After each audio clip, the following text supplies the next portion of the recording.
Telugu cinema రంగంలో ఆర్టిస్టుల మధ్య స్నేహబంధాలు ఉండడం సహజం. వారు నటనలో ఇంకా వ్యక్తిగత విషయాల్లో ఒకరికొకరు మద్దతు ఇచ్చుకుంటూ ముందుకు సాగుతారు.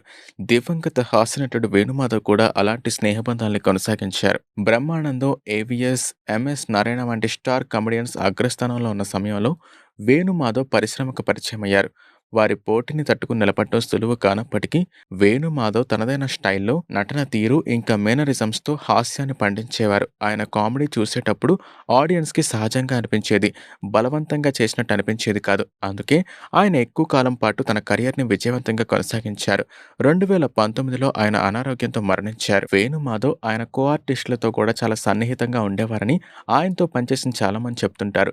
నటి షకీలా కూడా వేణుమాధవ్‌తో కలిసి కొన్ని సినిమాల్లో నటించారు. ఇక బోల్డ్ సినిమాలకి కేర్ ఆఫ్ అడ్రెస్‌గా మారిన షకీలా సైతం వేణుమాధవ్ కాంబోలో కొన్ని సినిమాల్లో అయితే నటించారు. సినిమా షూటింగ్‌లో భాగంగా వీళ్ళు ఔట్‌డోర్ షూట్‌కి వెళ్ళినప్పుడు షకీలా తనకిచ్చిన రూమ్ అంత కంఫర్ట్‌గా లేకపోవడంతో తన పక్క రూమ్‌లో ఉంటున్న వేణుమాధవ్ దగ్గరికి వెళ్లారు. "నా రూమ్‌లో అంత కంఫర్ట్‌గా లేదు. నేను ఈ రోజు నీ రూమ్‌లో పడుకుంటానని" వేణుమాధవ్ అడిగారు. దానికి వేణుమాధవ్ సైతం "పడుకోండి" అని చెప్పారు. ఇక సినిమాలోనే కాకుండా నిజ జీవితంలో కూడా వీళ్ళిద్దరి మధ్య చాలా మంచి ఫ్రెండ్‌షిప్ ఉండేది. అందుకే షకీలా చాలా ధైర్యంగా తన రూమ్‌లో పడుకోవాలని నిర్ణయించుకుంది. ఆమె బెడ్ మీద పడుకుని ఏదో ఆలోచిస్తున్న క్రమంలో వేణుమాధవ్ లేచి ఏదో చేస్తున్నట్టుగా తనకి షాడో అయితే కనిపించింది. వెంటనే తాను లేచి "ఏం చేస్తున్నావు వేణుమాధవ్" అని అడగ్గా "నేనొకటి అడుగుతాను. నువ్వేం అనుకోవు కదా" అన్నారు.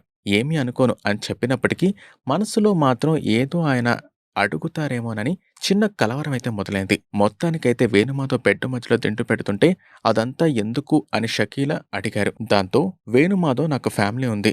పిల్లలున్నారు. పొరపాటున రాత్రి నీ చెయ్యి గాని, కాలు గాని తగిలితే నా బతుకేమైపోవాలి? ఆ దెబ్బకి నా ప్రాణం పోయినా పోతుంది" అంటూ ఆయన ఫన్నీగా ఆన్సర్ ఇచ్చారు. దాంతో షకీలా ఆ నైట్ మొత్తం నవ్వుకుంటూనే ఉన్నారు. అలా వేణుమాధవ్ చాలా కామెడీగా ఉంటారని ఆమె ఒక ఇంటర్వ్యూలో తెలియజేశారు. ప్రస్తుతం ఈ వీడియో ఒకప్పుడు సోషల్ మీడియాలో వైరల్‌గా మారింది.